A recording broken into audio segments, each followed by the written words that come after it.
Hello students, welcome to Vedant Academy with me Vivek Heva. जैसा कि आप सब जानते हैं, हम इकोनॉमिक्स की एनसीईआरटी सीरीज कवर कर रहे हैं और उस सीरीज में ही आज हम 10th क्लास के चैप्टर 4 की तरफ बढ़ रहे हैं, ग्लोबलाइजेशन एंड इंडियन इकोनॉमी, वैश्वीकरण और भारतीय अर्थव्यवस्था।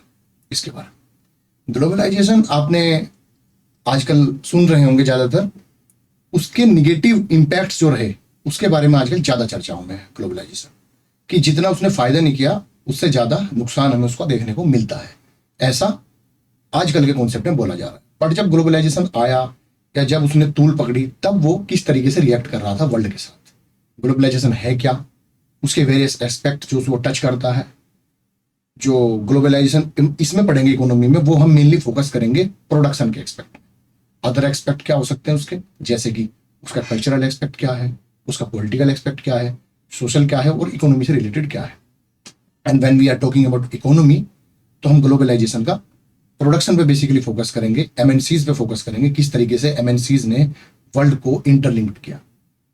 जब ग्लोबलाइजेशन की बात होती है तो उसका एक सिंपल सा मीनिंग अगर मैं आपको देना चाहूं तो वो है इंटरकनेक्टेडनेस ऑफ द वर्ल्ड। किसके थ्रू? ट्रेड एंड इन्वेस्टमेंट्स के थ्रू, जो फॉरेन इन्वेस्टमेंट्स होते हैं, एमएनसीज ने जो की प्रोडक्शन जो हुआ। साथ ही साथ ग्लोबलाइजेशन में दोनों ही अपना अलग अलग पार्ट प्ले करते हैं, प्रोड्यूसर भी और कंज्यूमर्स भी। प्रोडक्शन जो कंट्री को जोड़ता है उसके थ्रू किस तरीके से ग्लोबलाइजेशन बढ़ा, फिर साथ ही साथ इंटरलिंकिंग जो कंट्री के अक्रॉस द कंट्रीज हैं वो किस तरीके से ग्लोबलाइजेशन में हेल्प करती हैं। जो फैक्टर्स हैं जो ग्लोबलाइजेशन में हेल्प करते हैं अलग अलग, जैसे rapid spread of technology, ICT, information and communication technology आई। उसके बाद लिबरलाइजेशन किस तरीके से हेल्प करता है ग्लोबलाइजेशन के स्प्रेड होने में, किस तरीके से जो बैरियर के जो रेस्ट्रिक्शंस वगैरह थे, ट्रेड के रेस्ट्रिक्शन थे, वो जब सरकारों द्वारा हटाए गए अलग अलग देशों की, उसने किस तरीके से हेल्प किया। इम्पैक्ट क्या हुआ ग्लोबलाइजेशन का वर्ल्ड लेवल पे और पर्टिकुलरली इंडिया के ऊपर क्या इम्पैक्ट हुआ। और फेयर ग्लोबलाइजेशन के लिए इतना स्ट्रगल क्यों, कंट्री के बीच में आपस में डिबेट है, डेवलपिंग वर्सेस डेवलप्ड कंट्री और south versus north, oriental versus occidental, ये सब डिबेट ग्लोबलाइजेशन में चली। तो वो किस तरीके से उसको देखते हैं, वर्ल्ड किस तरीके से देखता है, इकोनॉमिस्ट किस तरीके से देखते हैं, वो सब हम इनसे भी जानेंगे। एनसीईआरटी जितना फोकस करेगी वो तो हम पढ़ेंगे ही, साथ ही साथ अदर थिंग जो एनसीईआरटी के बाहर है वो भी मैं आपको बताऊंगा, साथ ही साथ बताते चलेंगे। 3 भागों में हम इस चैप्टर को कवर करेंगे, पहला भाग, दूसरा भाग, तीसरा भाग, इस तरीके से, और 3 भागों में हम कंप्लीट ग्लोबलाइजेशन को समझेंगे। और जितना बचेगा वो हम नेक्स्ट क्लासेस में, अपर हाई क्लासेस में, 11th 12th की जब एनसीईआरटी चलेगी उसमें, और हमारी फर्दर जो इकोनॉमी की जो यूपीएससी रिलेटेड जो इंडियन इकोनॉमी का जो सब्जेक्ट है GS3 को कवर करता है, और प्रीलिम्स में लगभग 25 से 30 नंबर का जो आता है, मार्क्स का आता है, तो उसमें हम कवर करेंगे और ग्लोबलाइजेशन के वेरियस एस्पेक्ट्स, जैसे कि सोशल, पॉलिटिकल और हमारा इकोनॉमिकल, कल्चरल किस तरीके से हमें इम्पैक्ट करता है, और कैसे आजकल। एक और बात मैं आपको साथ ही साथ बताना चाहता हूँ कि कोविड-19 जब हमारे पेंडेमिक जो फैला था पूरे वर्ल्ड में ही, उसने बॉर्डर्स को नहीं देखा, बॉर्डरलेस पेंडेमिक था। चाहे भारत हो, चाहे यूरोप हो, वेस्ट एशिया हो या एशिया हो, चाइना हो, हर एक कंट्री उससे कहीं ना कहीं इम्पैक्टेड था। चाहे वो हम डिजीज की बात करें, डिजीज स्प्रेड होने में लोग जो मर रहे थे उनकी रेस्पेक्ट में बात करें, मेडिसिन की रेस्पेक्ट में बात करें, और जब इकोनॉमिकल रेस्पेक्ट में बात करें तो प्रोडक्शन किस तरीके से प्रभावित हुआ, सप्लाई चेन किस तरीके से प्रभावित हुई, डिस्टर्ब हुई, उस चीज़ से क्या इम्पैक्ट इकोनॉमी पे पड़ा, इन्फ्लेशन इंक्रीज कैसे हुई, सप्लाई कैसे कम हो गई उसकी रेस्ट्रिक्शन के दौरान। तो ये सब भी हम बात करेंगे, ये भी ग्लोबलाइजेशन के ही एस्पेक्ट्स हैं। जॉबलेस ग्रोथ की जब हम बात करते हैं कि भारत में ग्रोथ तो हुई पर डेवलपमेंट कितना हुआ, ग्रोथ वर्सेस डेवलपमेंट की जो डिबेट है वो भी ग्लोबलाइजेशन से रिलेटेड है, पहले चैप्टर में जो हमने पढ़ा था। उसके बाद में जो ग्रोथ, अनएम्प्लॉयमेंट की जब हम बात करते हैं तो ग्लोबलाइजेशन आया, उससे हमारी ग्रोथ बढ़ी, इकोनॉमी का ग्रोथ बढ़ी, बट उस लिहाज से एम्प्लॉयमेंट नहीं बढ़ पाया, तो उस पर भी हम बात करेंगे। तो आइए शुरू करते हैं, globalisation and the Indian economy. As consumers in the world, in today's world, some of us have a wide choice of goods and services before us. हमारे सामने अनेकों चॉइस है, एक ग्राहक, एक उपभोक्ता होने के नाते हमारे पास अनेकों चॉइस है गुड्स एंड सर्विसेज में। लेटेस्ट मॉडल ऑफ डिजिटल कैमरे की बात हो, या मोबाइल फोन की बात हो, या टेलीविजन की बात हो, made by the leading manufacturers, जो लीडिंग मैन्युफैक्चरर्स है वर्ल्ड के, जैसे LG, सैमसंग एक्सेट्रा, सभी के पास वो अवेलेबल है, हर एक कंट्री में वो अवेलेबल है due to globalisation. Every season new models of automobiles can be seen on Indian road, चाहे वो अलग अलग गाड़ी की बात हो, और वो दिन चले गए जब इंडिया की रोड पे केवल क्या देखी जाती थी, एम्बेसडर और फिएट। आप अपने पेरेंट्स से पूछ सकते हैं, ग्रैंड पेरेंट्स से पूछ सकते हैं कि उनके ज़माने में वर्ल्ड की जो लग्जरियस गाड़ी थी, जैसे पोर्श हुई, BMW हुई, ऑडी हुई, भारत में आना उनका नियर टू द इम्पॉसिबल था। और अगर कोई लेके आ गया, कोई एक्टर है या कोई बड़े बिजनेसमैन वगैरह हैं, वो अगर लेके आ गए तो वो बड़ा लग्जरियस और एक न्यूज बन जाती थी इस तरीके से। बट अब ऐसा नहीं है। अब तो आप इजीली कोई भी जो मल्टीनेशनल कंपनी के द्वारा बनाया गया कोई प्रोडक्ट है, वो आप इजीली उसको अवेलेबल, एक्सेसिबल है वो हर एक कंट्री में, हर एक आम जन को। Gone are the days when Ambassador and Fiat were the only cars on Indian road. Today, Indians are buying car produced by nearly all the top companies in the world. A similar explosion of the brand can be seen for many other goods, from shirts to television to processed food, fruit juices. बात करते हैं कि पहले के जो globalisation से पहले का जो दौर था, जब ग्लोबलाइजेशन अपने चरम पे नहीं था। ग्लोबलाइजेशन, वैसे तो ग्लोबलाइजेशन की अगर हम बात करें, इंटरकनेक्टेडनेस ऑफ वर्ल्ड की बात करें, तो पहले केवल ट्रेड से जुड़ा हुआ था। आपने सुना होगा कि जब मध्यकालीन भारत में जनरली जो साउथ के जो स्टेट है हमारे, वो समुद्र के रास्ते से, और जो नॉर्थ के स्टेट है वो लैंड के रास्ते से जुड़े हुए थे, जिसमें सिल्क रूट एक था वाया हिंदकुश माउंटेन्स के थ्रू। तो ये इन रूट से वर्ल्ड एक कनेक्टेडनेस था। बट वो ट्रेड के माध्यम से था, ट्रेड हो रही थी। जैसे कोई कंट्री रॉ मटेरियल सप्लाई कर रहा है, कोई कंट्री फूड स्टफ सप्लाई कर रहा है, कोई कंट्री फिनिश्ड फूड सप्लाई कर रहा है। इंडिया के रेस्पेक्ट में अगर मैं बात करूँ तो मध्यकालीन भारत हो या एंशियंट इंडिया की अगर हम बात करें, प्राचीन भारत, उसमें भी हम देखने को मिलता है कि ट्रेड के थ्रू इंटरकनेक्टेडनेस थी, बट उस लेवल पे नहीं थी। आज पूरा वर्ल्ड एक ग्लोबल विलेज बोल सकते हैं कि ग्लोबलाइजेशन के एक और टर्म से हम डिफाइन कर सकते हैं कि ग्लोबलाइजेशन उस पूरे वर्ल्ड को क्या बना देती है, ग्लोबल विलेज के तौर पे। टाइम और प्लेस को कम कर देती है। टाइम से मतलब मेरा कहने का है कि अब यहाँ से बैठे बैठे हम ईमेल भेज सकते हैं, डिलीवरी कर सकते हैं किसी भी प्रोडक्ट की। और अगर हम interconnectedness in goods and services की बात करें, तो चाहे वो अमेरिका में बनने वाला कोई गुड हो, चाइना में बनने वाला कोई गुड हो, इंडिया में बनने वाला कोई गुड हो, वो आप सर्विसेज भी वो आप अवेलेबल कर सकते हैं, अवेल कर सकते हैं, एक्सेस कर सकते हैं किसी भी कंट्री में बैठे बैठे। इसी सब की बात हम करेंगे। तो कोई भी ब्रांड हो, चाहे वो इज अकॉर्डिंग टू ऑथर की शर्ट से लेकर टेलीविजन तक, या फिर प्रोसेस्ड फूड जूस जैसे रियल का जूस है वगैरह वगैरह, इनको भी आप आसानी से मिल सकते हैं। आप चाहे लेवाइस हो, कोई भी क्लॉथ का ब्रांड हो, इजीली अवेलेबल है इंडिया में। फ्रूट जूस की बात हो, वो भी इजीली अवेलेबल है। टेलीविजन की बात करें, चाहे वो एलईडी हो, टीवी के अगर हम रेस्पेक्ट में बात करें, एलईडी हो या डीटीएच हो, अलग अलग डीटीएच कंपनीज भारत में है, टेलीकॉम कंपनीज भारत में है। तो ये सब हम देखें। Such wide range of choices of goods in our market is a relatively recent phenomena. ये कोई ज्यादा पुराना फिनोमिना नहीं है, रिसेंट ही है। You would not have found such a wide variety of goods in Indian market even 2 decades back. 2 दशक पहले की अगर मैं बात करूं, और 1991 जो एलपीजी रिफॉर्म आपने सुना होगा, एलपीजी रिफॉर्म मतलब लिबरलाइजेशन, प्राइवेटाइजेशन, ग्लोबलाइजेशन, उसकी अगर मैं बात करूं, उससे पहले का दौर मतलब 1991 से पहले का दौर जो था, उसके बाद चीजें बदली है और उससे पहले चीजें कुछ और हुआ करती थी। जो फिएट और एम्बेसडर्स की बात की है हमने पहले पैराग्राफ में, वो उस ही दौर की बात है। In a matter of years our markets have been transformed. हमारी जो मार्केट है, हमारा जो बाजार है, वो एकदम बदल गया, ट्रांसफॉर्म हो गया। How do we understand this rapid transformation? हम इस जो तेजी से होते हुए बदलाव को हम किस तरीके से देखते हैं? What are the factors that are bringing about these changes? और ये बदलाव के फैक्टर्स क्या क्या है, कौन से फैक्टर्स हैं जिसकी वजह से बदलाव होना पॉसिबल होगा? And how are these changes affecting the life of people? We shall dwell on this question in chapter. इस चैप्टर में यही पढ़ेंगे कि लोगों की लाइफ जो है, लोगों का जीवन जो है, वो किस तरीके से इस फिनोमिना के होने के बाद, इस घटनाक्रम के होने के बाद किस तरीके से वो चेंज हुआ, किस तरीके से वो बदलाव। प्रोडक्शन अक्रॉस कंट्रीज, जो कंट्रीज के अक्रॉस मतलब इंटरकनेक्टेड वर्ल्ड में प्रोडक्शन हो रहा है जो, तो वो किस तरीके से हैपन हो रहा है। Until the middle of 20th century production was largely organised within the country. अगर हम 20वीं शताब्दी के मध्य तक भी बात करें तो प्रोडक्शन कंट्री के अंदर ही होता था, विद इन द कंट्री होता था। What cross the boundaries of these countries were raw materials. और बाउंड्री क्रॉस क्या करते थे, मतलब दूसरे, अगर हम बात करें कि जो रिलेशन जो था हमारा, वो किस तरह था, वो था ट्रेड के माध्यम से।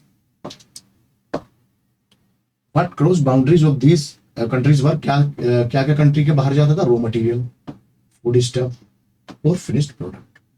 कॉलोनीज सच एज इंडिया, जैसे कि इंडिया एक उपनिवेशवाद का कंट्री था। इंडिया ब्रिटिश की उपनिवेश कंट्री था, ये इंडिया ब्रिटिश की कॉलोनी थी।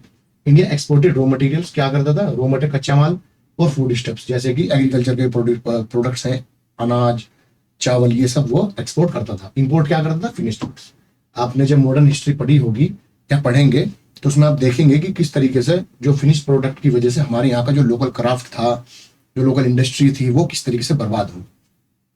Trade was the main channel. जो ट्रेड था, व्यापार जो था, वो मेन चैनल था कनेक्टिंग डिस्टेंट कंट्रीज। तो दूर दराज के जो देश थे उनसे जुड़ने का सबसे बड़ा माध्यम था ट्रेड, व्यापार। This was before large companies called multinational companies. जब तक मल्टीनेशनल कंपनी का उदय नहीं हुआ था, इमेज नहीं हुई थी, तब तक ये फिनोमेना चल रहा था। उसके बाद का जो सीन है वो एक अलग सीन है। एमएनसी जनरली अगर हम बात करें तो वो क्या है, एमएनसी क्या है, ये इंपॉर्टेंट है, इसको नोट कीजिएगा कि मल्टीनेशनल कंपनी अगर हम किसको बोलते हैं तो वो किस बेस पे बोलते हैं। पहली बात तो ये कि MNC is a company that owns or control production in more than one nation. अगर कोई कंपनी है जो एक से ज्यादा राष्ट्र में अपने प्रोडक्शन को या तो कंट्रोल करती है या ओन करती है, या तो उसकी मालिक है या उसका द्वारा कंट्रोल होता है। कंट्रोल कैसे वो भी पढ़ेंगे, और मालिकाना हक किस तरीके से वो भी पढ़ेंगे। अगर हो तो वही कंपनी हम मल्टीनेशनल मतलब जो एक से ज्यादा देश में हो, multinational corporation. Setup offices and factories for production in regions where they can get cheap labour. अब उनके लिए क्या फैक्टर है इंपॉर्टेंट, वो दूसरे देश में क्यों जाएंगे बनाने? क्योंकि उनको चीप लेबर चाहिए और अदर रिसोर्सेज में हो सकता है रॉ मटेरियल। किसी कंट्री में रॉ मटेरियल है, बजाय उसको वहां से मंगाने के क्यों ना हम प्रोडक्शन वहीं पे लगा दें। तो इससे हमारा क्या होगा कि जो ट्रांसपोर्टेशन कॉस्ट है या फिर कोई हैंडलिंग कॉस्ट है वो हमारा बच जाएगा और हमारा प्रोडक्शन होगा वहीं, उसी कंट्री से हम फिर एक्सपोर्ट भी कर सकते हैं। This is done so that cost of the production is low, जिससे कॉस्ट ऑफ द प्रोडक्शन जो है, जो प्रोडक्शन का कॉस्ट है वो कम हो सके। MNCs can earn greater profits, और जिससे एमएनसी जो है वो ज्यादा जो फायदा है, प्रॉफिट्स है, वो अर्न कर सके। Consider the following example. अब एक एग्जांपल से हम पढ़ेंगे किस तरीके से वो प्रोडक्शन एमएनसी के द्वारा स्प्रेड होता है वर्ल्ड में। A large MNC producing industrial equipments, कोई एक एमएनसी है जो इंडस्ट्रियल इक्विपमेंट्स बनाती है। Design its products in research centre in United states. अब इसमें अलग अलग कंट्रीज की बात होगी, उसको बहुत ध्यान से देखिएगा कि इंडस्ट्रियल इक्विपमेंट्स बनाने वाली एक एमएनसी है जो कि अपने प्रोडक्ट्स को डिजाइन करती है, मतलब रिसर्च और R&D जो है वो कहां पे स्टैब्लिश है, उसका यूनाइटेड स्टेट्स में। Then has component manufactured in China, और कंपोनेंट की जो मैन्युफैक्चरिंग है वो कहां पे होती है? China. These are then shipped to Mexico and Eastern Europe where the products are assembled. और इन इक्विपमेंट्स की असेंबलिंग के लिए उसने किस कंट्री को चुना? एक तो मैक्सिको और एक ईस्टर्न यूरोप के जो कंट्री है उसको उसने असेंबलिंग में चुना। एंड द फिनिश्ड प्रोडक्ट, जो फिनिश्ड प्रोडक्ट है, फाइनल प्रोडक्ट जो है वो कहां पे बेचा गया?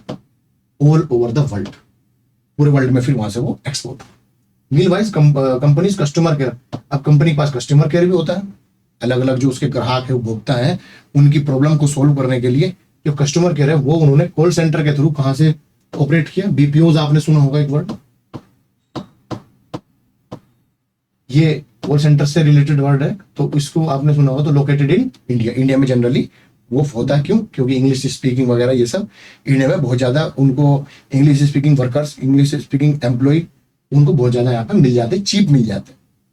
दिस इज कॉल सेंटर, एक बेंगलुरु का कॉल सेंटर है, equipped with telecom facilities and access to internet और टेलीकॉम फैसिलिटी यहाँ पे अवेलेबल है to provide information and support to customers abroad. और 24/7 ये काम करते हैं, अलग अलग शिफ्ट के थ्रू ये काम करते हैं कि वर्ल्ड में जितने भी कस्टमर्स हैं वो अगर उनको कोई क्वेरी है, उनकी कोई प्रॉब्लम है, तो सीधा कस्टमर केयर के माध्यम से वो उसको सॉल्व कर सके। और वो कस्टमर केयर जनरली कहां सेटअप है? इंडिया में।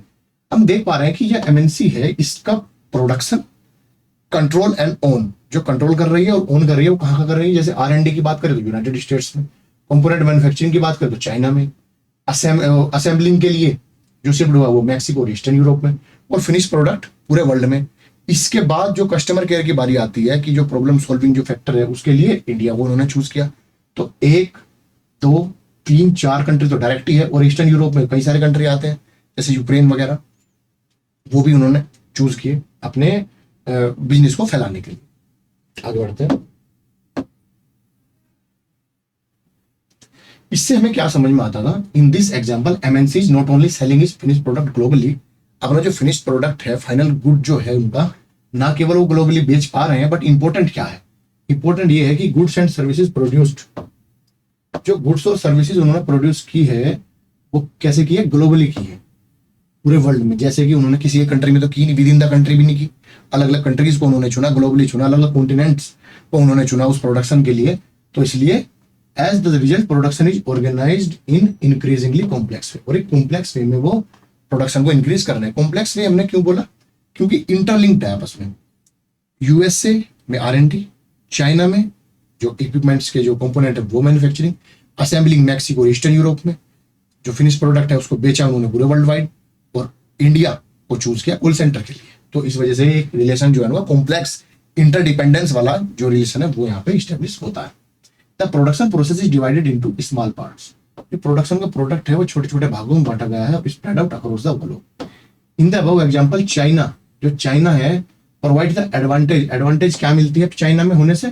कि चीप मैन्युफैक्चरिंग लोकेशन है चाइना, क्योंकि चीप लेबर है, टेक्नोलॉजी हाई है, तो इक्विपमेंट्स भी सस्ते मिलते हैं, टेक्नो मशीन वगैरह सस्ती है वहां पे, तो इसलिए वहां पे प्रोडक्शन जो है वो थोड़ा सा सस्ता होता है। मैक्सिको और ईस्टर्न यूरोप की बात करें तो इसलिए यूजफुल है। क्यों यूजफुल है? For their closeness to the markets in US and Europe. बड़ी मार्केट कौन सी है? Europe and US. तो उन्होंने क्या चुना? मैक्सिको को चुना असेंबलिंग के लिए, और ईस्टर्न यूरोप को चुना ताकि वो अपना जो फिनिश प्रोडक्ट है वो यूएस में भेज सके और यूरोप में भेज सके।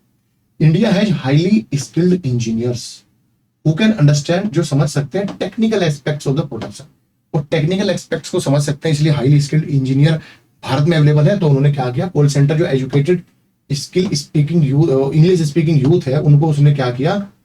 कस्टमर केयर सर्विस के लिए रखा, तो भारत में भी है। And all this probably can mean 50 to 60% cost saving for the MNCs. This is important. अगर वो एक ही कंट्री में उस फैक्ट्री को या उस इंडस्ट्री को सेटअप करते तो उनका जो खर्च है, एक्सपेंसेस है, वो ज्यादा होते। ग्लोबली किया तो अलग अलग यूजफुलनेस के हिसाब से किया, तो उस वजह से उसका 50 से 60% जो कॉस्ट सेविंग है, उनका जो कॉस्ट है वो बच गया। The advantage of spreading out production across the border to the multinational can be truly immense. जो एडवांटेज उसको मिला वो एक अद्भुत चीज हमें देखने को मिलती है। इसी वजह से लोग जो एमएनसीज है, इसी वजह से एमएनसीज ग्लोबली सेटअप है, ग्लोबली ओन और कंट्रोल होती है। एमएनसीज की अगर मैं बात करूं मल्टीनेशनल कंपनी की, तो आप जितनी कंपनी देखते हैं, चाहे वो हिंदुस्तान यूनिलीवर हो, महिंद्रा एंड महिंद्रा हो, जो भारत की कंपनी है, होंडा है, होंडा भी एक एमएनसी है, मल्टीनेशनल में है। हीरो जो हमारी मोटोकॉर्प है वो भी मल्टीनेशनल कंपनी है, वो भी अलग अलग कंट्रीज में ऑपरेट करती है। टाटा, टाटा तो मोर देन 150 कंट्री में ऑपरेट करती है।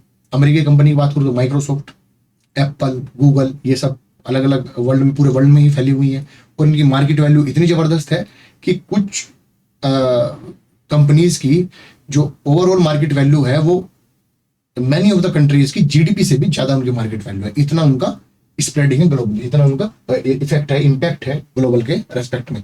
इसीलिए वो एमएनसीज हैं।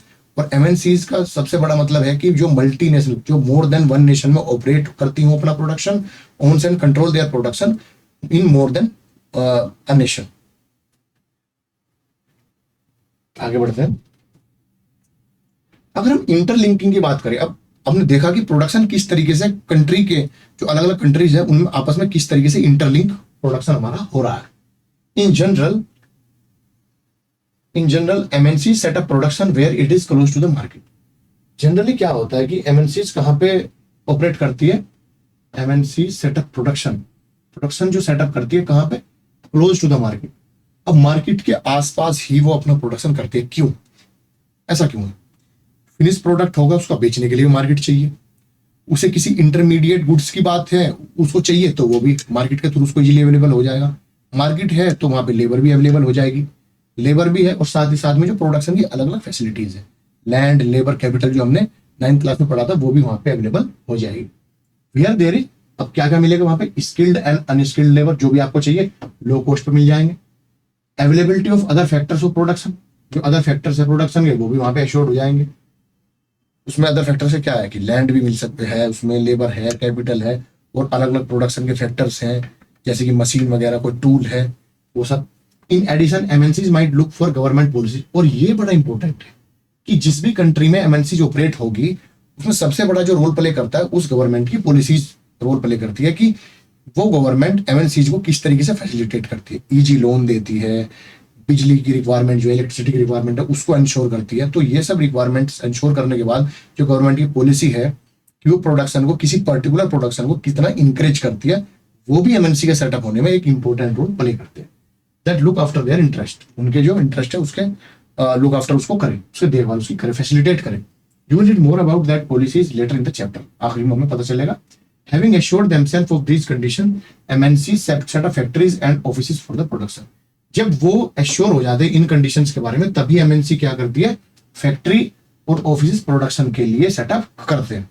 The money that is spend two by assets, asset खरीदने के लिए जो पैसा खर्च होता है, जैसे कि क्या क्या एसेट हो सकता है हमारे पास, लैंड, बिल्डिंग, मशीन्स और अदर इक्विपमेंट्स। उस पर्टिकुलर जो पैसा खर्च हो रहा है इस पर्टिकुलर जैसे प्रोडक्शन के बीच में जो आते हैं, जो प्रोडक्शन को इंश्योर करते हैं, उन फैक्टर्स को खरीदने में जो पैसा खर्च होता है उसको हम क्या बोलते हैं, इन्वेस्टमेंट। इंपॉर्टेंट है। इन्वेस्टमेंट के बारे में आपने सुना होगा कि फॉरेन डायरेक्ट इन्वेस्टमेंट, एफडीआई जिसको बोलते हैं, एफडीआई जनरली क्या होता है कि कोई कंपनी अगर भारत में आए तो वो उसको प्रोडक्शन करने के लिए लैंड भी चाहिएगी, उसको कोई इंडस्ट्री सेटअप करनी पड़ेगी, उसको मशीन्स भी चाहिएगी। जो अलग अलग प्रोडक्शन के बीच में जो फैक्टर्स आते हैं उसको जो खरीदने में जो पैसा इन्वेस्ट होता है उसको बोलते हैं इन्वेस्टमेंट। और अगर वो बाहर की कंपनी आगे किसी भी कंट्री में करे तो उसको हम बोलते हैं FDI, foreign direct investment. Investment made by MNC are called foreign investment. अगर वो इन्वेस्टमेंट एमएनसीज के द्वारा किया जाए, जो company more than one nation में ऑपरेट करती है, उसको हम बोलते हैं फॉरेन इन्वेस्टमेंट, विदेशी निवेश। Any investment is made with the hope that these assets will earn profit. और उम्मीद क्या है उस इन्वेस्टमेंट के पीछे, कि हमें प्रॉफिट मिले। भाई कोई कंपनी आएगी अगर किसी देश से दूसरे देश में, तो क्यों आएगी, अपना प्रॉफिट बढ़ाने के लिए। प्रॉफिट कैसे बढ़ेगा, चीप लेबर से बढ़ेगा, रॉ मटेरियल इजीली अवेलेबल है उससे बढ़ेगा, सरकार की पॉलिसीज की जो फैसिलिटेशन है उससे बढ़ेगा। तो ये सब फैक्टर्स है, उनको ध्यान में रखते हुए कोई कंपनी बाहर से एक देश में ट्रांसफर होती है और वो कंपनी वहां पे इन्वेस्टमेंट करती है। इन्वेस्टमेंट के बाद उसका जनरली उसकी होप क्या रहती है कि वहां पे वो प्रॉफिट अर्न करेगी।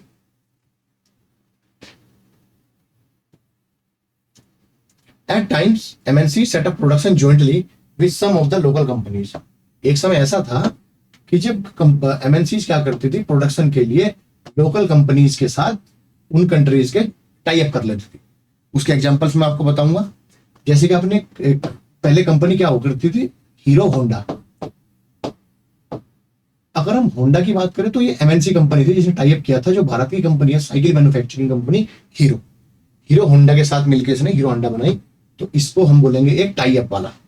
उसके अलावा एक एग्जांपल है मारुति सुजुकी, आपने सुना होगा। जो मारुति कंपनी वो इंडियन कंपनी है और एमएनसी उसमें सुजुकी एक एमएनसी है। एमएनसी ने क्या किया, टाई अप किया इंडियन कंपनी के साथ। इसी तरह होंडा भी एक एमएनसी है और होंडा ने किसके साथ टाई अप किया, हीरो के साथ। ये 90s की बात है, एक समय वो था। The benefit of the local company of such joint production is two fold. जो लोकल कंपनी है उसको इससे क्या फायदा हुआ, वो टू फोल्ड है, दो तरफा उसको फायदा हुआ। उस फायदे के बारे में देखते हैं। जो टू फोल्ड फायदा, उसमें सबसे पहला फायदा क्या था, एमएनसीज कैन प्रोवाइड मनी। जो सबसे इंपॉर्टेंट चीज है किसी प्रोडक्शन में, मनी प्रोवाइड करेगी एडिशनल इन्वेस्टमेंट के लिए। लाइक जैसे अगर कोई नई मशीन खरीदनी है जिससे प्रोडक्शन को फास्ट किया जा सके, ऐसी मशीन खरीदने में हेल्प करेगी। साथ ही साथ जो एमएनसीज है वो क्या लेके आएंगी, हमारी कंट्री में अगर कोई एमएनसी आ रही है तो वो ये सोच के आ रही है कि उसके पास एक अच्छी टेक्नोलॉजी है प्रोडक्शन को इनहांस करने के लिए, प्रोडक्शन को बेटर करने के लिए। तो वो कंपनी भारत में आएगी और भारत एक बड़ा मार्केट भी है, उस मार्केट को भी वो ध्यान में रखती है कि वहां पे जो कस्टमर्स हैं वो बहुत ज्यादा है इस प्रोडक्ट के, बट उनका अवेलेबल नहीं हो पा रहा। लोकल कंपनी का इसमें क्या फायदा है, लोकल कंपनी के दो फायदे हैं। लोकल कंपनी के पास पैसा नहीं है तो पैसा, फॉरेन कंपनी इन्वेस्ट करेगी तो पैसा मिलेगा, जिससे वो अलग अलग मशीन खरीद सकते हैं, जिससे प्रोडक्शन फास्टर हो सके नई मशीन। साथ ही साथ जो एमएनसी है वो आरएनडी पे जो खर्च करती है पैसा, वो आपको इजीली अवेलेबल हो जाएगी। नई टेक्नोलॉजी, लेटेस्ट टेक्नोलॉजी वगैरह जो है, जो वो इजीली अवेलेबल हो जाएगी। अब जैसे हीरो कंपनी साइकिल बनाती थी, होंडा उसके साथ टाई अप हुआ तो उसने मोटर बाइक बनानी शुरू की। बाइसाइकिल बनाती थी, अब वो मोटर बाइक बनाने लगी। मारुति सुजुकी इसी तरीके से कार बनाने लगी हमारे यहाँ। तो ये सब चीजें बड़ी इंपॉर्टेंस अपने आप में रखती है कि किस तरीके से जो एमएनसीज हैं वो लोकल की कंपनी के साथ अगर टाई अप करती हैं तो लोकल कंपनी का क्या फायदा है, कंट्री का क्या फायदा है, एमएनसी का क्या पर्टिकुलरली क्या फायदा है। तो ये सब हम देखते हैं। तो उसमें बड़े फायदे क्या है, एक तो टेक्नोलॉजी और एक money. But most common route for MNC investment is to buy. और एक जो मोस्ट कॉमन है वो पहले हुआ करता था, अब जनरली क्या होता है, buy most common route for MNC investment. अब एमएनसी इन्वेस्टमेंट के लिए सबसे जो कॉमन रूट है वो क्या है? To buy up local companies and then to expand production. पहले जो लोकल कंपनी के साथ जो टाई अप होता था, अब वो किस में चेंज हो गया? लोकल कंपनी को खरीदने में। अब एमएनसीज आती हैं, पैसा इन्वेस्ट करती हैं और लोकल कंपनीज को खरीद लेती हैं। उसके बाद क्या होता है? उस प्रोडक्शन को एक्सपेंड किया जाता है। अब जितना प्रोडक्शन उसका था, जितना मार्केट वो लोकल कंपनी घेरे हुए थी, वो मार्केट किसके पास आ गया? एमएनसी के पास। और जो उसकी खुद की सेल है, खुद की जो उसकी लेजिटिमेसी है, वो उसमें वर्क करेगी। फॉर एग्जांपल, जैसे कि हमारे यहाँ पे अलग अलग कंपनी फ्लिपकार्ट वगैरह थी, फ्लिपकार्ट वगैरह, इसको भी खरीद लिया गया। जो अमेरिका की यूएससी कंपनी है, बड़ी कंपनी है बिग मार्ट करके, उसने भी काफी सारे वेंचर्स यहाँ पे खरीदे। अलग अलग कंपनीज है। अगर भारत में आगे कोई कंपनी को खरीद लेती है तो उसको खरीदने से क्या होता है कि उसकी जो मार्केट है वो तो हमने कैप्चर कर ही ली। अब जैसे बाइजूस है, आजकल एक मल्टीनेशनल कंपनी बन चुकी है, अलग अलग कंट्रीज में भी ऑपरेट करती है।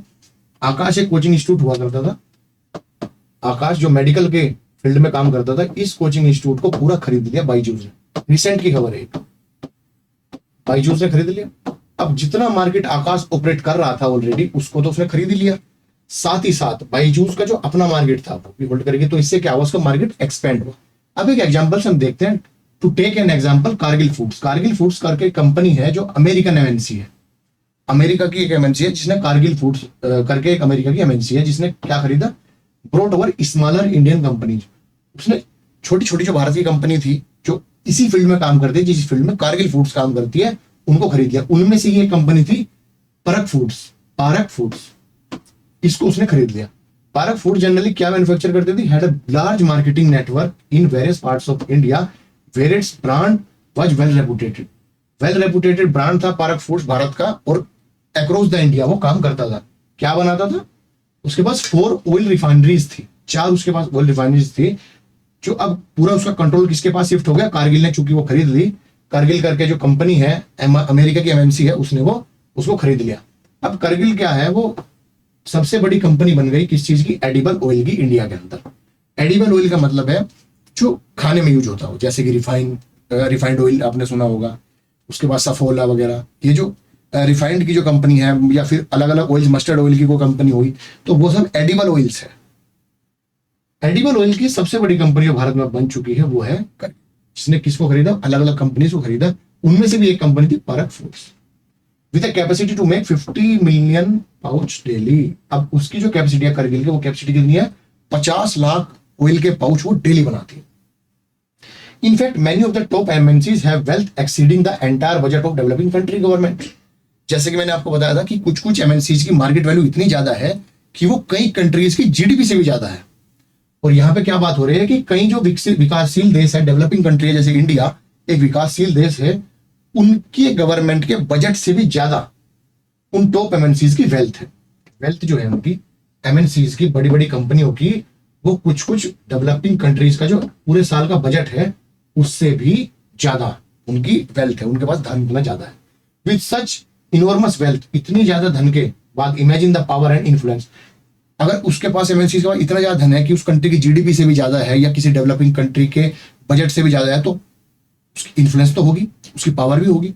वो इन्फ्लुएंस कर सकते हैं मार्केट को, उसकी इकोनॉमी को जनरली, और ओवरऑल जो हमारी पॉलिटिकल, कल्चरल, सोशल जो एस्पेक्ट्स है उसकी हम बात करते हैं, तो उसके पीछे सबसे बड़ा एक्सपेक्ट होता है इकोनॉमी का।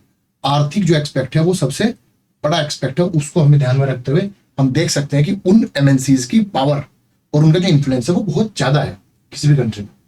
Imagine the power and influence of the MNCs, उसके पावर की बात कर सकते। जिस तरीके से आपने अभी रिसेंटली सुना होगा कि यूएस हुआ, यूरोप हुआ, वो अपनी जो लेजिस्लेटिव पावर है उसको टाइट कर रहे हैं कुछ कंपनीज पे। वो कंपनीज जो कि वहां की पॉलिटिकल सेटअप को भी इन्फ्लुएंस कर रही है। For example Google, for example Facebook, या फिर आप बात करें अमेजोन की। अमेजोन जो ऑनलाइन मार्केटिंग में डील करता है, उसकी तो पूरे वर्ल्ड वाइड में इन्फ्लुएंस है। गूगल का भी सेम तरीके से सबसे बड़ा सर्च इंजन है।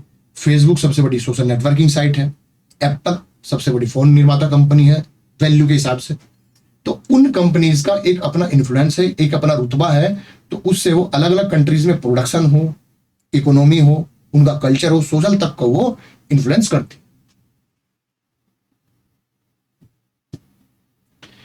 There is another way in which MNC control production. एक अन्य वे कौन सा है प्रोडक्शन को कंट्रोल करने का? Large MNCs in developed country, जो विकसित देशों में जो बड़ी बड़ी कंपनीज है वो क्या करती हैं, अपने ऑर्डर प्लेस करती हैं प्रोडक्शन के लिए स्मॉल प्रोड्यूसर के साथ। जो छोटे प्रोड्यूसर, छोटे निर्माता है, उनको वो एमएनसीज अपने ऑर्डर दे देती है किस चीज के लिए, जैसे गारमेंट्स की बात हो, फुटवेयर की बात हो, स्पोर्ट्स आइटम की बात हो। जैसे कि आप जानते हैं बड़ी कंपनीज कौन सी इंडिया में स्पोर्ट्स की, नाइक हुआ, एडिडास हुआ, रिबॉक हुआ, तो ये अपने प्रोडक्शन खुद नहीं करते, ये अपने प्रोडक्शन जनरली छोटे प्रोड्यूसर से कराते हैं। जैसे अगर मैं बात करूं कि नाइक का जो ज्यादातर मटेरियल है जो इंडिया में भी बनता है, पर्टिकुलरली इवन फीफा की जो फुटबॉल वर्ल्ड कप होता है उसमें सारी की सारी जो फुटबॉल मैन्युफैक्चरिंग है वो इंडिया में ही होती है, लुधियाना में। तो लुधियाना में स्मॉल प्रोड्यूसर है फुटबॉल के या फिर स्पोर्ट्स आइटम के, मेरठ में बहुत सारे जो स्पोर्ट्स आइटम के अलग अलग मैन्युफैक्चरिंग है। कपड़े की अगर हम बात करूँ तो अहमदाबाद, गांधीनगर वगैरह, इसमें स्मॉल प्रोड्यूसर है कपड़े के। तो बड़ी बड़ी कंपनी जैसे कपड़े की है लेवाइस या कोई और कंपनी जिस जो आप जानते हो, लुई फिलिप वगैरह, वो क्या करती है कि लोकल प्रोड्यूसर को माल अपना बनाने के लिए ऑर्डर करती है, अपनी क्वालिटी उसको देती है कि भाई ये क्वालिटी हमें चाहिए, इतना माल हमें चाहिए, और वो उस पर अपना ब्रांड का अपनी ब्रांडिंग उस पर करती है और फिर बेचने का काम होता है उस एमएनसी का। सेम चीज नाइक, एडिडास, वो भी फॉलो करते हैं कि शू बनवाते हैं वियतनाम से। आपने सुना हुआ कि वियतनाम बड़ा एक मैन्युफैक्चर है कपड़े का, तो उससे वो बनवाते हैं। उसका जूते वगैरह जो है, शू की जो टेक्नोलॉजी है स्पोर्ट्स की, वो लुधियाना में, मेरठ में वो भी अच्छी है स्पोर्ट आइटम्स की। तो बड़ी बड़ी कंपनियां क्या करती है, छोटे जो प्रोड्यूसर है उनके ऑर्डर प्लेस करके अपना माल बनाती है और फिर ब्रांडिंग, मार्केटिंग, वो सब काम एमएनसीज करती है। आप इकोनॉमी को अगर आप अपनी रियल लाइफ से जोड़ के देखोगे तो आपको ज्यादा उसका एक्सपीरियंस होगा। आपने जनरली देखा होगा या फिर आज देखना जाके कि आपने कोई नई चीज खरीदी, जैसे एडिडास का शू खरीदा या एडिडास का आपने बैग खरीदा, रिबॉक का बैग खरीदा, बड़ी एमएनसीज का बैग खरीदा, तो आप उसमें देखेंगे कि ब्रांडिंग कहाँ पे हो रही है, मार्केटिंग कहाँ पे हो रही है उसकी, वो एक अलग फैक्टर है। और दूसरा वो प्रोडक्शन कहाँ पे होता है, और प्रोडक्शन कौन सी छोटी सी कंपनी, प्रोड्यूसर कंपनी उसका कर रही है, वो आप आज देखना और आपको पता चलेगा कि किस तरीके से एमएनसीज अपना प्रोडक्शन, ये तीसरा भी है प्रोडक्शन को कंट्रोल करने का। Examples of the industry where production is carried out by large number of small producers. Small producer है उनके द्वारा जो काम होता है। इवन जो फूड कंपनीज हैं जैसे पार्ले एग्रो, ये तो क्या करती हैं, स्मॉल स्केल जो इंडस्ट्री है, गांव में भी कॉटेज इंडस्ट्री है, उनको भी अपना प्रोडक्शन करने के लिए दे देती है। जैसे चिप्स मैन्युफैक्चरिंग हुआ या कोई और समोसा, पेटीज वगैरह, उसकी मैन्युफैक्चरिंग हुई, तो वो सब वो करते हैं। तो इस वजह से सबसे बड़ा बेनिफिट क्या होता है कि उस कंपनी को ब्रांडिंग या मार्केटिंग के लिए एक साधन मिल जाता है। उसको अब इन्वेस्टमेंट भी नहीं करना, मतलब उसको कुछ परचेजिंग नहीं करनी, लैंड वगैरह खरीदनी नहीं है, बट वो इन्वेस्टमेंट किस में करेगी, उस स्मॉल प्रोड्यूसर को टेक्नोलॉजी के माध्यम से, क्वालिटी के माध्यम से वो उसको एक हेल्प उसको करेगी, जिसकी वजह से उसका प्रोडक्शन इंक्रीज हो around the world. The products are supplied to the MNCs which then sell these under their own brand names. अब अपने ब्रांड नेम से बेचेगी। स्मॉल प्रोड्यूसर ने बस केवल प्रोडक्शन का काम किया, ब्रांडिंग और मार्केटिंग का काम उसी एमएनसीज का है। These large MNCs are tremendous power to determine price. उनके पास एक पावर है किस चीज को डिटरमाइन करने की, प्राइस को डिटरमाइन करने की, कि उसका प्राइस कितना होगा, उसकी क्वालिटी कैसी होगी, उसकी डिलीवरी किस तरह होगी, ऑनलाइन या ऑफलाइन, शोरूम्स पे, फैक्ट्री आउटलेट्स पे, ये सब वही कंपनी करेगी। और लेबर की conditions for this distance producer. अब कोई बड़ी कंपनी है, एमएनसी है, फॉर एग्जांपल आपकी माइक्रोसॉफ्ट, फॉर एग्जांपल आपकी एप्पल, उसका प्रोडक्शन कहाँ हो रहा है जनरली, चाइना में, क्योंकि टेक्नोलॉजी अच्छी है, चीप टेक्नोलॉजी है, चीप लेबर है। असेंबलिंग कहाँ होती है, यूएस में जाके, और फिर माल कहाँ बिकता है, पूरे वर्ल्ड में। तो ये भी एक प्रोडक्शन करने की एक थ्योरी है कि आप ना केवल वहां पे फिजिकली सेटअप हो गया, आप प्रोड्यूसर्स को अपना माल का आप दे सकते हैं। इंडिया वाले भी ऐसे करते हैं जनरली, जो टेक्निकल फील्ड में जो कंपनीज हैं इंडिया की। आप जनरली जितने भी फोन आप आजकल यूज करते हैं उसमें मोस्टली मैं कह सकता हूं कि 70 to 90% जो आपके फोन है या कोई भी इलेक्ट्रॉनिक आइटम है, उसका जो प्रोडक्शन है वो जनरली चाइना से होता है। असेंबल हो सकता है इंडिया में हो, या कई कई प्रोडक्ट तो ऐसे हैं जो प्रोडक्शन भी चाइना में होता है, असेंबलिंग भी चाइना में होता है, but branding and marketing India की होती है। तो ये सब है। Thus we see there are variety of ways in which MNCs are spreading their production and interacting with local producer। जो local producer उससे interact करने का एक तरीका in various countries across the globe, पूरे वर्ल्ड में, by setting up partnership with local companies, by using the local companies for supplies। local companies को जब हम यूज करते हैं किस चीज के लिए, पार्टनरशिप के लिए, पार्टनरशिप लोकल कंपनीज के साथ, या फिर सप्लाईज के लिए लोकल कंपनीज का यूज करते हैं, by closely competing with the local company and buying them up. या फिर उसके साथ compete करके और उसको खरीद के मोनोपोली स्टैब्लिश करके MNCs are exerting a strong influence, एक मजबूत प्रभाव वो डाल रही है प्रोडक्शन के। तो प्रोडक्शन को उन डिस्टेंस लोकेशन में अपने प्रोडक्शन को किस तरीके से वो स्प्रेड कर रही है, उस हिसाब से उसका इन्फ्लुएंस हमें देखने को मिलता है। Strong influence politically, socially, culturally, economically किसी एक कंट्री में। As a result production in these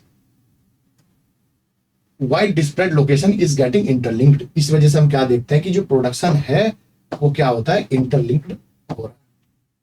अब अगर मैं बात करूं कि कोई भी एमएनसी है वो किस तरीके से काम कर रही है, उसके बारे में हम 3-4 चीजें देखेंगे। जैसे अभी हमने देखा कि एमएनसी किस तरीके से काम करती है। एमएनसी जनरली काम करती है 3 तरीके से, जो ज्यादातर 3 तरीके से। पहला तरीका एमएनसी का क्या है कि डायरेक्ट इन्वेस्ट करके, एफडीआई की, लैंड वगैरह की परचेज की, लैंड हुआ, बिल्डिंग हुई, उसके बाद कोई मशीन्स वगैरह, और फिजिकली सेटअप किया मोर देन वन नेशन में। तो ये एक तरीका है एमएनसीज का प्रोडक्शन को इन्फ्लुएंस करने का। जनरली हम क्या कर रहे हैं, प्रोडक्शन को इन्फ्लुएंस कर रहे हैं, प्रोडक्शन को इंक्रीज कर, उसकी क्वालिटी इंक्रीज कर रहे हैं एमएनसीज के माध्यम से। अगर हम दूसरी बात करें कि एफडीआई के अलावा क्या चीज है, दूसरी है कि बाइंग अप दोस लोकल कंपनीज, उन लोकल कंपनीज को खरीद के, लोकल कंपनीज को आप एमएनसी खरीद लेती हैं। इसका अगर मैं एग्जांपल दूं एफडीआई का, तो सीधे तौर पे अगर कोई कंपनी है, तो जैसे आप बोल सकते हैं कि कोई अगर ऐसी कोई कंपनी जो अपना प्रोडक्शन ही पूरा का पूरा सेटअप कर ले, तो वो क्या होगी, वो एमएनसीज वो है जिन्होंने एफडीआई कर लिया। एक लोकल कंपनीज को खरीद लिया जैसे, वो भी एक तरह का एमएनसी का इन्वेस्टमेंट है। तीसरा तरीका टाई अप करके, लोकल कंपनीज के साथ टाई अप किया, जैसे हीरो होंडा, मारुति सुजुकी का मैंने एग्जांपल दिया था। लोकल कंपनीज को बाई करने का एग्जांपल है जैसे करगिल, जो यूएस की कंपनी थी एडिबल ऑयल की, उसने एक परक फूड्स करके हमारी इंडियन कंपनी थी, उसको खरीद लिया। और चौथा जो इंपॉर्टेंट है वो क्या है कि लोकल जो प्रोड्यूसर है उसको ऑर्डर देने के बाद, लोकल प्रोड्यूसर को ऑर्डर दिया और माल की क्या की, ब्रांडिंग की और मार्केटिंग की, ब्रांडिंग एंड मार्केटिंग। और सबसे बड़ी बात क्या बताई कि इस सेटअप से एमएनसी जो कर रही है, इस चीज से क्या एक टर्म निकल के आती है, इंटरलिंक्ड। कि प्रोडक्शन कैसे हमारा वर्ल्ड लेवल पे इंटरलिंक्ड है। इंटरलिंक्ड इन द सेंस कि मैन्युफैक्चरिंग कहीं होती है, असेंबलिंग कहीं होती है, मार्केटिंग कहीं होती है, ब्रांडिंग किसी जगह और कस्टमर केयर कहीं पे स्टेब्लिश है। दूसरी चीजें क्या आती है कि ये जो इंटरलिंकिंग है ये क्या है, कॉम्प्लेक्स है। कॉम्प्लेक्स इंटरलिंक्ड है, कॉम्प्लेक्स इंटरडिपेंडेंस है एक दूसरे। साथ ही साथ वो किस फैक्टर पे काम करता है कि प्रोडक्शन को चीप बनाने के लिए, प्रॉफिट को इंक्रीज करने के लिए ही एमएनसी इन्वेस्टमेंट करती है। उनमें क्या क्या चीज ध्यान में रखनी जाती है, जैसे कि कहीं चीप लेबर अगर अवेलेबल है तो चीप लेबर पर फोकस किया जाएगा। गवर्नमेंट की पॉलिसीज कैसी है, गवर्नमेंट की पॉलिसीज का ध्यान रखा जाएगा कि सरकार की नीतियां कैसी है, वो एक बड़ा फैक्टर है। साथ ही साथ अगर कोई ऐसी स्किल्ड या अनस्किल्ड लेबर उसको मिल रहे हैं, जैसे इंजीनियरिंग स्टूडेंट जो है हमारे, इंजीनियरिंग जो एम्प्लॉय है हमारे भारत में, पढ़े लिखे और टेक्निकल समझ के साथ जो टेक्निकल अंडरस्टैंडिंग है, इस वजह से कस्टमर केयर भारत में लगता है। तो आउटसोर्सिंग हो रही है किस चीज की, कि आपकी कंपनी है यूएस की, बट आप कस्टमर केयर कहां सेटअप किया आपने, इंडिया में। तो ये इंटरलिंक्ड इंटरकनेक्टेड वर्ल्ड की बात करते हैं और ग्लोबलाइजेशन के थ्रू इस वर्ल्ड को ये ग्लोबल विलेज में ट्रांसफर कर देते हैं। तो ये सब आज हमने पढ़ा कि एमएनसी किस तरीके से वर्ल्ड को इंटरकनेक्टेड करने में अपनी इंपॉर्टेंस बता रही है। एक देख लेते हैं फोर्ड कंपनी के बारे में, एक एग्जांपल है। Ford Motors and American company is one of the world largest automobile manufacturer. Automobile बनाती है, वाहन बनाती है, वो प्रोडक्शन का सबसे बड़ी company, one of the biggest company है वर्ल्ड की। 26 कंट्री में उसका प्रोडक्शन है। Ford company motor came to India 1995 में भारत में आई। 1700 करोड़ का इन्वेस्टमेंट किया, चेन्नई में एक प्लांट लगाया और कोलैबोरेशन किसके साथ किया इस प्लांट को लगाने, महिंद्रा एंड महिंद्रा, जो इंडिया की सबसे बड़ी one of the biggest manufacturer है ऑटोमोबाइल्स की, जीप और ट्रक्स के बारे में। बाय द ईयर 2017 तक Ford motor was selling 88 88,000 car in Indian market, 88,000 car उन्होंने इंडियन मार्केट में बेच दी, जबकि 1,81,000 कार इंडिया से उसने एक्सपोर्ट की, कहां, South Africa, Mexico, Brazil, US से। The company want to develop Ford India as a component supplying base for its other plant across the globe. अब भारत में रह के वो क्या करना चाहती है, कंपोनेंट सप्लाई करना चाहती है अदर कंट्रीज की प्रोडक्शन के। तो क्या एक इसमें एक देखने को मिलेगा कि क्या एक्सरसाइज करने को कह रहे हैं, वुड यू से Ford is a MNC? Yes, MNC तो है, क्योंकि मोर देन 26 कंट्रीज में उसका प्रोडक्शन जो है फैला हुआ, तो एमएनसी है, इसलिए उसका वो है, इसीलिए उसको एमएनसी कहते हैं। तो ये हमारा यस हुआ। What is foreign investment? Foreign investment क्या है? फॉरेन इन्वेस्टमेंट है कोई एमएनसी अगर अपने देश के बाहर इन्वेस्टमेंट करती है तो उसको उस कंट्री के लिए बोला जाता है फॉरेन इन्वेस्टमेंट। जैसा फोर्ड ने किया था, कितने का, 1700 करोड़ का इन्वेस्टमेंट जो किया था वो एक foreign investment. How much did foreign invest in India? 1700 crore. By setting up production plant in India, MNC such as Ford tap the advantage, not only advantage क्या मिलती है उसको इंडिया में, इंडिया जैसे कंट्री में प्रोडक्शन को स्टेब्लिश करने के लिए। लार्ज मार्केट है इंडिया, एक मार्केट प्रोवाइड करती है, क्योंकि 88,000 कार तो उसकी इंडिया में बिक गई, but also lower cost of production, और लोअर कॉस्ट ऑफ प्रोडक्शन भी है, क्यों, चीप लेबर है, लैंड की वैल्यू इतनी ज्यादा नहीं है, लैंड भी सस्ती है, गवर्नमेंट की पॉलिसी फेवरेबल है किसी कंपनी को स्टेब्लिश करने के लिए, तो ये इसलिए इसके साथ में ये एडवांटेज है। Why do you think company want to develop India as a base for manufacturing car component? अगर हम कार कंपोनेंट मैन्युफैक्चरिंग की बात करें तो ग्लोबल ऑपरेशन में उसका क्या क्या एक फैक्टर, उसके क्या क्या उसके दिमाग में है, उस कंपनी के दिमाग में है, वो देखते हैं। जैसे कि cost of labour, cost of labour की अगर हम बात करूं तो वो चीप है। अदर रिसोर्सेज जो भारत में है वो क्या क्या हो सकते हैं, जैसे हमारे आयरन के कंपोनेंट्स इजीली अवेलेबल है क्योंकि आयरन अबंडेंस में है, तो वो भी एक फैक्टर है। गवर्नमेंट की पॉलिसीज एक फैक्टर है, लैंड, लेबर, कैपिटल की एक फैक्टर है। और James of several local manufacturer who supply auto parts to Ford, closeness to a large number of buyer in India and China, तो ये सब उसके फैक्टर हैं कि क्यों ऐसा कर रही है। अब लार्ज नंबर ऑफ बायर्स जो इंडिया और चाइना में, बड़ी मार्केट है दोनों की दोनों, ये एक फैक्टर है, इसलिए क्लोजनेस है। तो मतलब इस बड़ी मार्केट्स की क्लोजनेस के साथ इस वजह से फोर्ड ने यहाँ पे इन्वेस्ट किया है। अगर हम लोकल मैन्युफैक्चरिंग की बात करें तो कंपोनेंट वो भी यहाँ पे इजीली अवेलेबल हो जाते हैं फोर्ड मोटर्स के लिए, उसको बनाया इजीली जा सकता है, इसलिए फोर्ड मोटर्स ने इसका डिसाइड किया कि भारत में वो जो मैन्युफैक्चरिंग कंपोनेंट्स वगैरह है वो भारत में ही बनाएगी। कॉस्ट ऑफ लेबर यहाँ पे सस्ती है, रिसोर्स सस्ते हैं, तो इसलिए भी यहाँ पे एक फैक्टर है उसका एस्टेब्लिश होने का। In what ways will the production of car by Ford Motors in India lead to interlinking? Interlinking की इस तरह कि प्रोडक्शन भारत में भी है, अदर 26 कंट्रीज में भी है, और एक्सपोर्ट कहाँ करती है, यूएस वगैरह में, इवन कस्टमर केयर्स भी इंडिया में भी हो सकते हैं, अदर कंट्रीज में भी हो सकते हैं। इस तरीके से वो इंटरलिंकिंग प्रोडक्शन को शो कर रही है। अगर पर्टिकुलरली हम इसकी बात करें तो इंटरलिंकिंग इसलिए कि 26 कंट्रीज में तो है ही, साथ में महिंद्रा एंड महिंद्रा के साथ टाई अप भी हुआ है इंडिया में, और इंडिया की मार्केट में बिक रही है और एक्सपोर्ट भी हो रही है, इसलिए इंटरलिंकिंग वो बता रही है। In what ways is MNC different from other companies? Other companies हो सकती है कोई लोकल कंपनी हो, लोकल मैन्युफैक्चरिंग कंपनी हो, उसका उसी कंट्री में तो प्रोडक्शन होगा, उसी कंट्री में जनरली उसके जो जितनी भी सेटअप्स हैं, चाहे वो आप कस्टमर केयर की बात करें, उसकी R&D की बात करें, उसकी कंपोनेंट मैन्युफैक्चरिंग की बात करें, तो विद इन अ कंट्री होगा। केवल ट्रेड वो अदर कंट्री में कर सकती है, एक्सपोर्ट कर सकती है।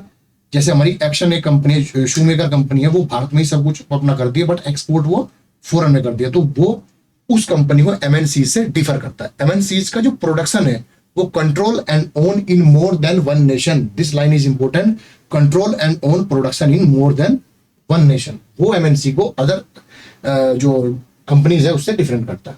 Nearly all major MNCs are American, ज्यादातर जो एमएनसीज है वो क्या है, अमेरिकन है, जापानीज है, यूरोपियन है, जैसे कि Nike, Coca Cola, Pepsi, Honda, Nokia.